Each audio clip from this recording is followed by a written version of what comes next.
नमस्कार, मैं हूं चंद्रशेखर जोशी और आप देख रहे हैं अंतर्राष्ट्रीय खबरों का सबसे भरोसेमंद कार्यक्रम खबर दुनिया की। इस कार्यक्रम में हम आपको इस वक्त की बड़ी अंतर्राष्ट्रीय खबरें बताते हैं और दो महत्वपूर्ण खबरों पर अपने विशेषज्ञ मेहमान के साथ चर्चा करते हैं। आज के एपिसोड में हम चर्चा करेंगे कि अमेरिका और ईरान के बीच युद्ध को रोकने के लिए बातचीत कैसे चल रही है और कौन कौन से वो महत्वपूर्ण बिंदु हैं जिन पर समझौता करने की कोशिश जारी है।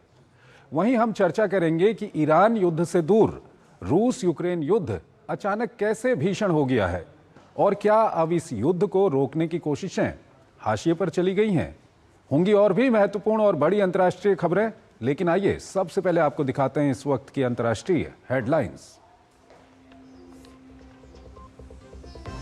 इजराइल ने ताजा हमले में ईरान पर गिराए 15,000 से अधिक बम। ईरान की जवाबी कार्रवाई तेज। अमेरिकी aircraft carrier USS Abraham Lincoln को निशाना बनाने का दावा। अमेरिका की 1,000 और सैनिकों की तैनाती की तैयारी। ईरान ने होर्मुज से गुजरने की कोशिश कर रहे पाकिस्तानी जहाज को वापस भेजा। जरूरी नियमों का पालन नहीं करने का दिया हवाला। कहा सिर्फ नॉन एनिमी जहाज को ही होर्मुज स्ट्रेट से गुजरने की अनुमति।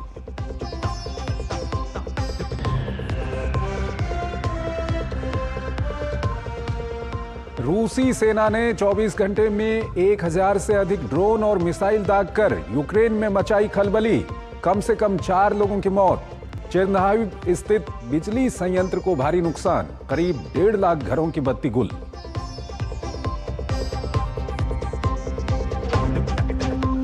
जर्मनी के राष्ट्रपति ने ईरान पर हमले को बताया अंतर्राष्ट्रीय कानूनों का उल्लंघन। जर्मन विदेश मंत्री ने यूरोपीय एकता को बताया प्राथमिकताओं में सबसे ऊपर।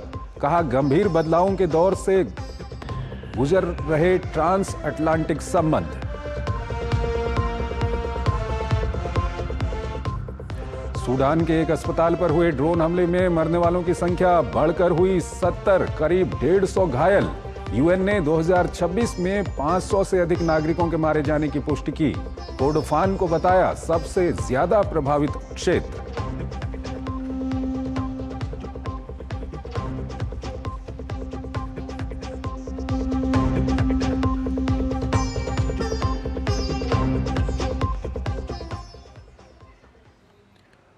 और आइए आपको पहली खबर की ओर लिए चलते हैं। पश्चिम एशिया में अमेरिका, ईरान और इजराइल के बीच युद्ध की स्थिति में कोई खास बदलाव नहीं आया है। हालांकि अमेरिका और ईरान के बीच बातचीत की खबरें भी सुर्खियों में हैं। बताया जा रहा है कि मध्यस्थों के जरिए दोनों देशों में बातचीत हो रही है। ईरान को युद्ध विराम के लिए 15 बिंदु भी अमेरिका ने भेज दिए हैं। वहीं एक महत्वपूर्ण खबर होर्मुज स्ट्रेट से भी आई है। यहां ईरान ने पाकिस्तान को बड़ा झटका दिया है। आइए आपको युद्ध के ताजा अपडेट, युद्ध विराम, बातचीत में प्रगति और इलाके की हलचलों से जुड़ी एक रिपोर्ट दिखाते हैं और फिर इस पर अपने विशेषज्ञ मेहमान से चर्चा करेंगे। ईरान से हमदर्दी रखने वालों को देश से निकल जाने की धमकी और फिर युद्ध के पक्षों के बीच समझौता कराने की मध्यस्थता की मेजबानी की इच्छा पाले पाकिस्तान के सेना प्रमुख आसिम मुनीर को ईरान ने जोरदार झटका दिया है। ईरान ने होर्मुज से गुजरने की कोशिश कर रहे पाकिस्तानी जहाज को खदेड़कर इस्लामाबाद को कड़ा संदेश दिया है। IRGC ने पाकिस्तान के कंटेनर जहाज सेलेन को वापस लौटा दिया है। बताया जा रहा है कि ये जहाज कराची से जा रहा था, लेकिन उसने जरूरी नियमों का पालन नहीं किया। IRGC के नेवी कमांडर अली रजा तंगसीरी ने कहा है कि सेलेन नाम के इस जहाज के पास होर्मुज पार करने की इजाजत नहीं थी। उन्होंने कहा कि इस रास्ते से गुजरने वाले हर जहाज को पहले ईरानी अधिकारियों से इजाजत लेनी होगी। ईरान ने संयुक्त राष्ट्र और अंतर्राष्ट्रीय समुद्री संगठन को बताया कि केवल नॉन एनिमी यानी गैर शत्रुपूर्ण जहाज ही उसकी अनुमति से इस रास्ते से गुजर सकते हैं। ऐसे में जब पाकिस्तान खुद को जंग में मध्यस्थ बताने की कोशिश कर रहा है, ठीक उसी समय होर्मुज स्ट्रेट से उसके जहाज को पार न कर पाना अंतर्राष्ट्रीय शर्मिंदगी का कारण बन गया है। वहीं जंग की शुरुआत से ही अब तक भारत के 5 LPG और तेल टैंकर होर्मुज से गुजर चुके हैं। इनमें जगवसंत, पाइप गैस, शिवालिक, नंदा देवी और जग लाटकी शामिल हैं। हालांकि युद्ध रुकवाने के लिए हो रही बातचीत को लेकर सभी पक्षों द्वारा किए जा रहे दावों से ये तय कर पाना मुश्किल है कि किस पर विश्वास किया जाए। राष्ट्रपति ट्रंप इस बात पर अब भी अडिग हैं कि ईरान के साथ सार्थक बातचीत हो रही है। इसमें ईरान के बड़े नेता शामिल हैं। हालांकि ईरान के शीर्ष अधिकारियों ने बार बार इसका खंडन किया है। खबरों के मुताबिक ट्रंप प्रशासन ने ईरान को 15 सूत्री युद्ध विराम योजना का प्रस्ताव दिया है।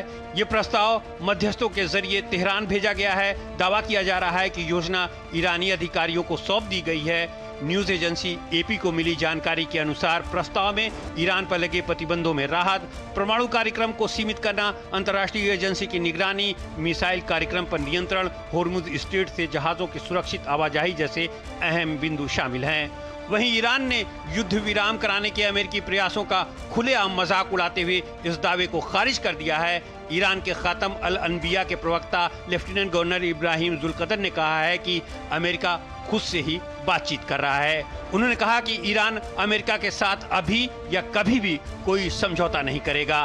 कई विश्लेषकों को लगता है कि दोनों ओर से नैरेटिव गढ़ने का खेल जारी है। ट्रंप बातचीत के बयानों के बीच सैनिकों की तैनाती की तैयारी भी कर रहे हैं। इससे लगता है कि वे समय काट रहे हैं। खबरों के अनुसार अमेरिकी सेना की 82वीं एयरबॉर्न डिवीजन के करीब 1000 सैनिक आने वाले दिनों में पश्चिम एशिया भेजे जा सकते हैं।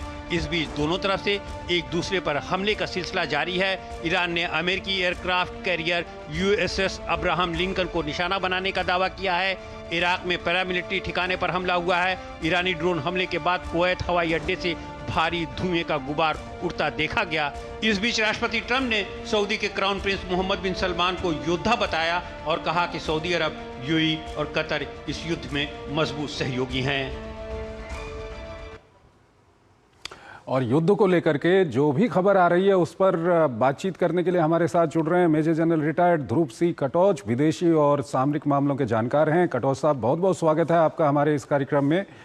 कटोच साहब, पहला सवाल यही है कि जिस तरह की परिस्थिति है, बातचीत की भी खबरें हैं, युद्ध भी पूरी तरह से चल रहा है, क्या कुछ पहली प्रतिक्रिया आपकी क्या है जो कुछ चल रहा है उस पर? धन्यवाद जोशी जी। देखिए, मुझे लगता है कि एक तरफ से तो कोशिश की जा रही है, खास करके प्रेसिडेंट ट्रंप की तरफ से, कि किसी न किसी तरह ये मामला जो है ये सुलझा जाए, क्योंकि जो टेंशन हो रहा है हॉर्मुज स्ट्रेट को बंद करने के लिए, इसका असर पूरी दुनिया में अभी पड़ रहा है। यूरोप में भी पड़ रहा है और जो अरब कंट्रीज़ हैं, जो अरब कंट्रीज़ गल्फ में हैं, उनके ऊपर भी पड़ रहा है। तो कई जगह से और ख़ास करके अमेरिका की पब्लिक ओपिनियन से भी प्रेसिडेंट ट्रंप के ऊपर दबाव है। वो किसी न किसी तरह से इसको बंद करना चाहते हैं जी। अभी ईरान ने तो मना कर दिया कि ठीक है, हमारे साथ कोई बातचीत नहीं हो रही है, लेकिन मैं इसको मानने वाला नहीं हूँ। कहीं ना कहीं बातचीत जरूर हो रही है। किस लेवल पर हो रही है इस समय पर पता नहीं है। लेकिन दोनों, ईरान भी अपने कार्ड जो है वो आगे नहीं करेगा और ना तो अमेरिका करेगा।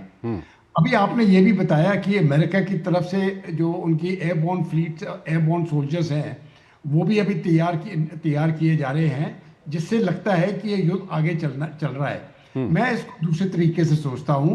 मैं समझता हूँ कि अगर अमेरिका ने दबाव डालना है तो वो क्रेडिबल होना चाहिए, और अगर इस प्रकार के ट्रूप मूवमेंट ना हो तो अमेरिका की क्रेडिबिलिटी खत्म हो जाएगी।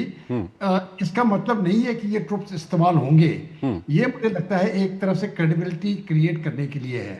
ठीक है। लेकिन जो सबसे जरूरी चीज मैं समझता हूँ है, जो हॉर्मुज स्ट्रेट के ऊपर जो ईरान का कंट्रोल है, इसके ऊपर कोई शक नहीं है, क्योंकि जो शिप्स वो भेजना चाहते हैं वो निकल रही है, और जिसको नहीं भेजना चाहते हैं, जैसे कि पाकिस्तान की शिप को वापस कर दिया, वो भी उन्हीं के कंट्रोल पे है।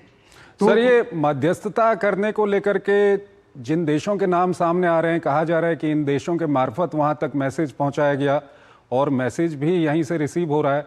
कई सारे देशों के नाम हैं, हमारे पड़ोसी भी हैं उसमें, क्या कुछ कहेंगे आप? नहीं, देखिए, ये बात तो सही होगी कि कई लोग अपनी तरफ से भी कई लोग कोशिश करते हैं। जब किसी को पाकिस्तान की तरफ से मुझे नहीं लगता है कि किसी ने रिक्वेस्ट की है, या तो अमेरिका ने भी रिक्वेस्ट नहीं की होगी, लेकिन वो आपस में खुद ही चले गए मैदान में कि ठीक है, हम इसको कर सकते हैं। लेकिन इस प्रकार का समझौता करना ये बहुत मुश्किल वाली चीज़ है। और मुझे लगता है कि अगर कोई कहीं पर बैठना की जरूरत होगी इनको, तो पाकिस्तान को तो कभी भी ईरान जो है, इजराइल कभी एक्सेप्ट नहीं करेगा। तो आज एक खबर ये भी आ रही है कि ईरान ने होर्मुज से पाकिस्तान का एक शिप था उसको वापस लौटा दिया। हाँ, मैं उसी का जिक्र कर रहा था, एक शिप उन्होंने लौटा दिया। अभी क्योंकि उन्होंने कहा कि उसने जो हमारे जरूरी परमिशन है वो नहीं लिए, और पाकिस्तान ने समझा कि क्योंकि वो एक और मुस्लिम देश है और वो उसको निकलने देगा। वो देखिए, उसको अगर निकलना है $2 मिलियन देने की आवश्यकता है, और वो भी अगर वो दोस्त हो।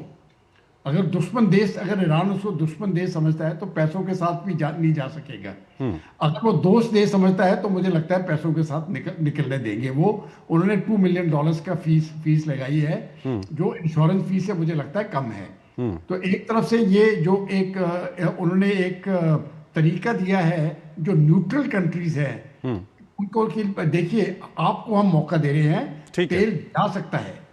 हाँ जी सर, यहाँ पर एक महत्वपूर्ण सवाल आपसे मैं जानना चाह रहा हूँ। जिस तरह की स्थिति है उसमें ईरान को कितनी ज़रूरत है बातचीत की, समझौते की, और ईरान कितने दबाव में है यहाँ पर? क्योंकि ईरान के ऊपर जो दबाव है, ईरान की जो मजबूरियाँ हैं उसको लेकर के थोड़ा सा, अगर हम नैरेशन के युद्ध की बात करें तो इसकी बात थोड़ा सा कम हो रही है। नहीं, देखिए, इसमें तो कोई शक नहीं है कि ईरान के ऊपर बहुत ज़्यादा दबाव है। अगर अब देखिए, हज़ारों की तादाद में उसके ऊपर बॉम्ब्स गिरे हैं, जो उसका इंफ्रास्ट्रक्चर है वो क्रिपल हो चुका है। मेरा खुद का मानना है कि जो वो मिसाइल्स बनाता था वो सब फैक्ट्रियाँ बंद हो चुकी हैं। उसकी जो रिक्यूपरेशन कैपेसिटी है कि ठीक है मेरे इतने मिसाइल ख़त्म हो गए, मैं और बनाऊंगा, वो उसके पास कैपेसिटी नहीं रही है। तो जब भी वो जो भी हथियार फायर कर रहा है वो रिप्लेनिश इतनी आसानी से होने वाला नहीं है। उनके पास भी बहुत दबाव है और ज़्यादा दिन इस प्रकार से वो टिक नहीं सकता है। तो ये खेल हो रही है कि ज़्यादा कौन, जब ये समझौता होगा तो किस बेसिस पर होगा। ईरान इतनी जल्दी वो हार मानने वाला नहीं है, और अमेरिका भी अमेरिका चाहता है कि ये जल्दी हो जाए। ये दोनों तरफ से इस प्रकार का सिचुएशन चल रहा है। मेरा खुद का कहना था कि अगर ये बॉम्बिंग बंद हो जाती है और समय देते 1 या 2 हफ्ते, तो ईरान की पब्लिक भी बीच में आ जाएगी। अभी क्योंकि ईरान के ऊपर अभी तक भी बॉम्बिंग चल रही है, बेशक वो 5 दिन का ट्रूस वगैरह किया गया था और बोला इसको हम 30 दिन एक्सटेंड करेंगे, लेकिन बॉम्ब तो अभी भी गिर रहे हैं। और जब तक ईरान के ऊपर बॉम्ब गिरेंगे, जो भी ईरान की पब्लिक है वो अपनी हुकूमत के पीछे होगी। सर, यहाँ पर अंतिम सवाल, क्योंकि आप काफ़ी अनुभवी हैं, चाहे हम युद्ध की बात करें या विदेशी मामलों के संबंधों की बात करें, कितना ज़रूरी है कि ईरान यहाँ पर थोड़ा सा ऐसा रुख दिखाए कि बातचीत हो और ये युद्ध किसी तरह से ख़त्म हो? देखिए, मुझे लगता है ये जो इस समय पर ईरान की हुकूमत है उसके हक में है कि ये युद्ध खत्म हो, लेकिन वो इस प्रकार के टर्म्स में हो जिससे कि उनकी बेइज्जती ना हो। न तो ईरान के लोग ही उनको बोलेंगे कि देखिए अगर यही करना था तो शुरू क्यों किया। तो ईरान को भी एक फेस सेविंग फॉर्मूला चाहिए और अमेरिका को भी एक फेस सेविंग फॉर्मूला चाहिए, और ये सिर्फ बातचीत से ही हो सकता है। और अभी देखिए किस प्रकार से होता है, बातचीत किसी न किसी लेवल पर चल रही है, और मुझे लगता है कोई ये एक तरफ से कहीं पीस ट्रीट, जो जब दोनों पक्ष मिलेंगे, इजराइल इसके बीच में नहीं होगा, अमेरिका के रेप्स होंगे और ईरान के होंगे। ये कहाँ मिलते हैं आगे देखने में आ जाएगा। लेकिन मेरा अपना सोच विचार है ये पाकिस्तान में नहीं होने वाला है, और भारत भी इसको एक्सेप्ट नहीं करेगा इस समय पर। तो ये कहाँ होता है, तुर्की में होता है, ये कहीं और होता है, ये अभी आगे वाले दिनों में। चलिए ठीक है सर, ये देखना होगा, लेकिन ये महत्वपूर्ण है कि कहीं ना कहीं ये युद्ध खत्म होना चाहिए, और उसके लिए जितने भी पक्ष हैं बातचीत हो रही है, ये एक अच्छी बात है, और इस बातचीत से कोई ना कोई एक सॉल्यूशन निकलना चाहिए। सर, हमारे साथ बने रहिएगा, एक और महत्वपूर्ण खबर है उस पर हम आपसे बातचीत करेंगे, लेकिन यहाँ पर एक छोटा सा ब्रेक लेना है हमको।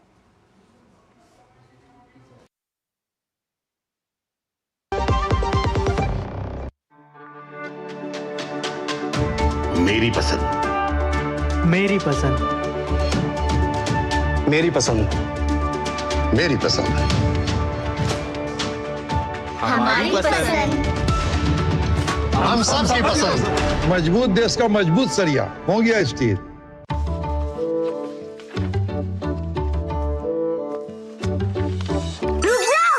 ये क्या है?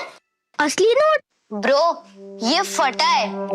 सुन, कते फटे पुराने नोट को बैंक ब्रांच में एक्सचेंज कर सकते हैं। वाओ, नया नोट मिलेगा। हाँ, जिससे तू हमें पिज्जा पार्टी देगा। आरबीआई कहता है स्मार्ट बनो, कूल रहो।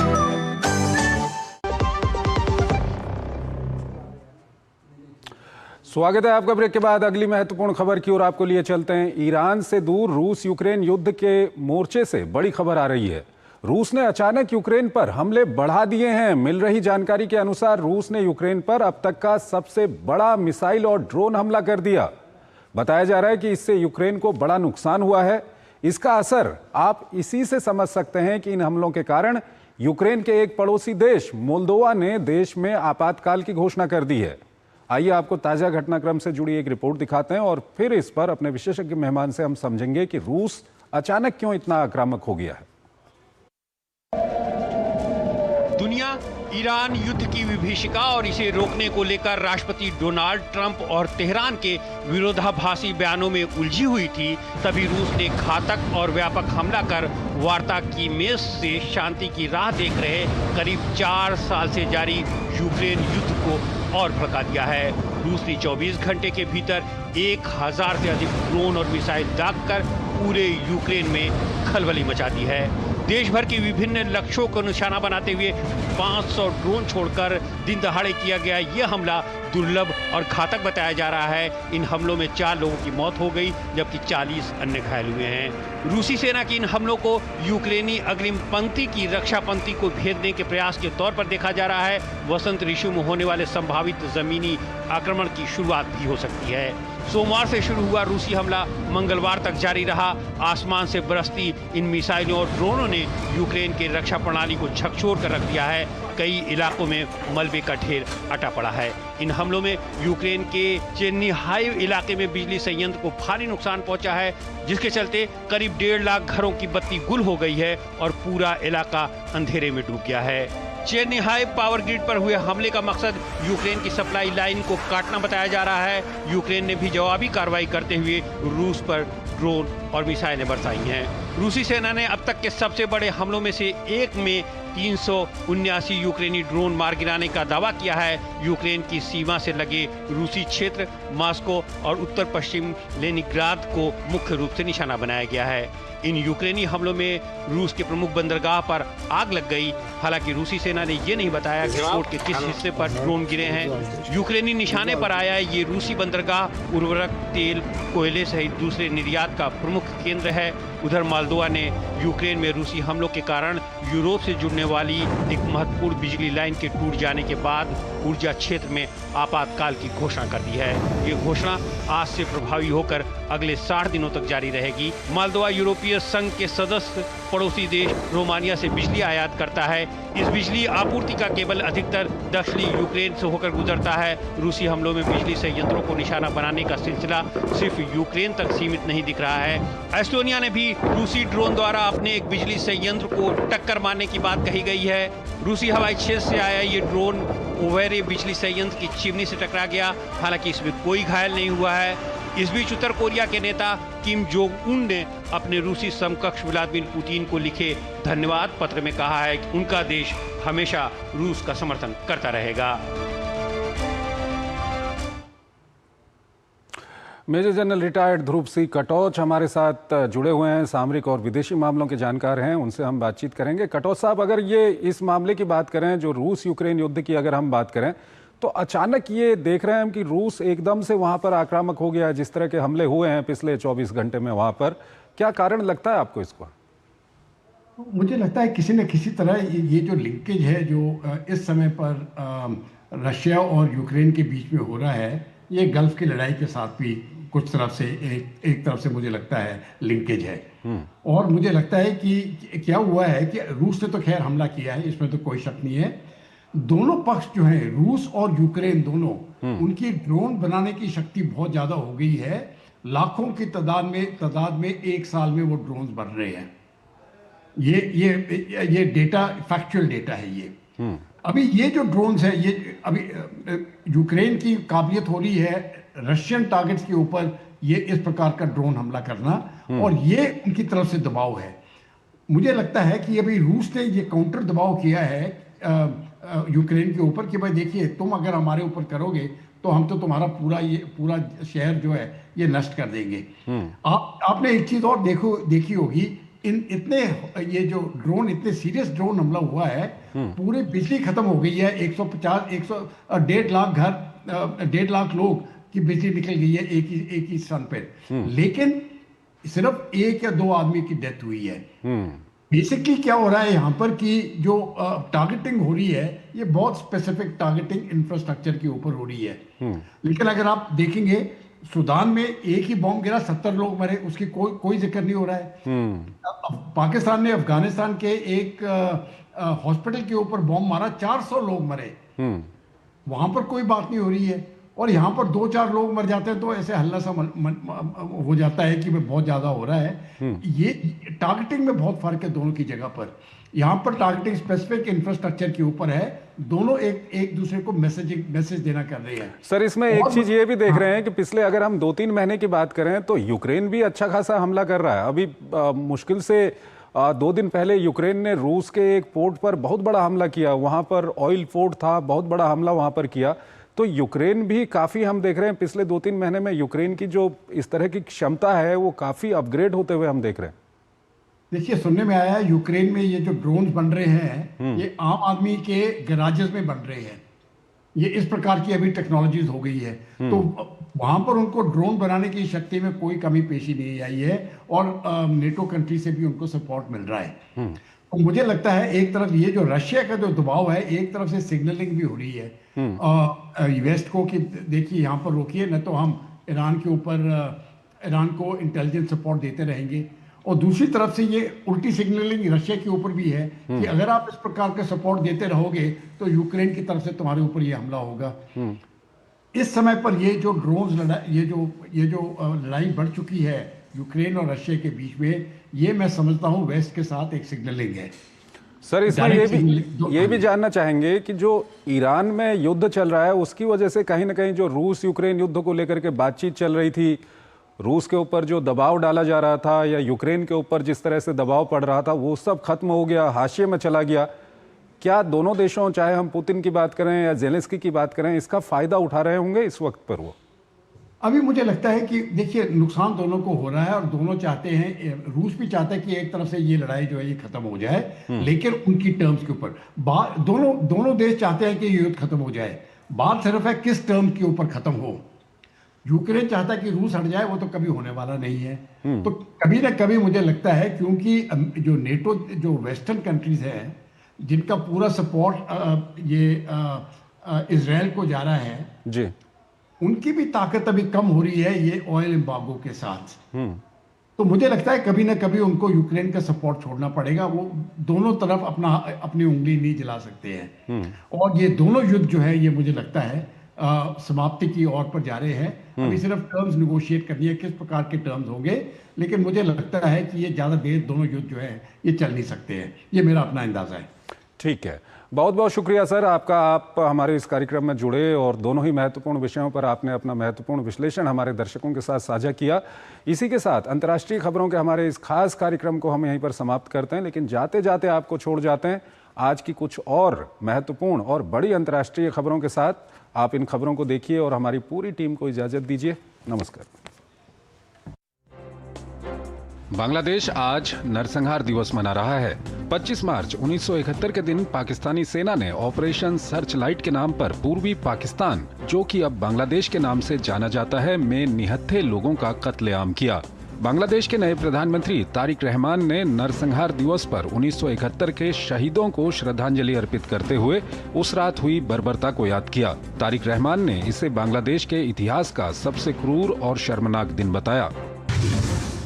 नॉर्थ कोरिया के supreme leader Kim Jong Un ने देश के पास परमाणु हथियार होने के फैसले को सही ठहराया है। सरकारी मीडिया के मुताबिक संसद में भाषण के दौरान उन्होंने कहा कि अमेरिका और इजराइल के ईरान पर किए गए हमले ये साबित करते हैं कि उनके देश का परमाणु हथियार रखने का फैसला सही था। किम ने कहा कि पश्चिम एशिया में चल रहा युद्ध दिखाता है कि आज की दुनिया में सिर्फ मजबूत सैन्य ताकत ही किसी देश को सुरक्षित रख सकती है। वेनेजुएला की कार्यवाहक राष्ट्रपति डेल्सी रोड्रिगेज ने मंगलवार को काराकास में वेनेजुएला के राजनयिकों के एक प्रतिनिधिमंडल से मुलाकात की। ये प्रतिनिधिमंडल इस हफ्ते वॉशिंगटन की यात्रा करने वाला है ताकि 2019 से टूटे हुए संयुक्त राज्य अमेरिका के साथ द्विपक्षीय संबंधों को फिर से बहाल करने की प्रक्रिया शुरू की जा सके। संयुक्त राष्ट्र ने सूडान के पूर्वी दारफुर में अल-दीन टीचिंग अस्पताल पर हुए ड्रोन हमले की कड़ी निंदा की है। इस हमले में बच्चों और स्वास्थ्य कर्मियों समेत करीब 60 लोगों की मौत हो गई। संयुक्त राष्ट्र के प्रवक्ता स्टीफन दुजारिक ने बताया कि एंटोनियो गुटेरेस ने सभी पक्षों से अंतर्राष्ट्रीय मानवीय कानून का पालन करने और नागरिकों व स्वास्थ्य सुविधाओं की सुरक्षा सुनिश्चित करने की अपील की है। क्यूबा की राजधानी हवाना में मंगलवार को एक जहाज के जरिए मानवीय सहायता पहुंचाई गई, जिसमें दवाइयां, सोलर पैनल और खाद्य सामग्री शामिल हैं। नुएस्टा अमेरिका काफिले का ये जहाज मेक्सिको से आया है, जबकि 2 और जहाजों के जल्द पहुंचने की उम्मीद है। ये मदद अमेरिकी तेल प्रतिबंधों के बीच ऊर्जा संकट झेल रहे क्यूबा के लिए अहम मानी जा रही है। डोनाल्ड ट्रंप के फैसलों के बाद तेल आपूर्ति पर लगी रोक ने क्यूबा के लिए कई तरह की मुश्किलें बढ़ा दी हैं। अमेरिका के न्यू मैक्सिको की एक जूरी ने एक ऐतिहासिक फैसला सुनाते हुए मेटा पर $375 मिलियन का जुर्माना लगाया है। कोर्ट ने माना है कि उद्योगपति मार्क जकरबर्ग की कंपनी मेटा, जिसमें फेसबुक, इंस्टाग्राम और व्हाट्सएप शामिल हैं, ने बच्चों की सुरक्षा और मानसिक सेहत से जुड़े खतरों को छिपाया है और नियमों का उल्लंघन किया है। वहीं मेटा ने कोर्ट के इस फैसले पर असहमत होते हुए अपील करने का ऐलान किया।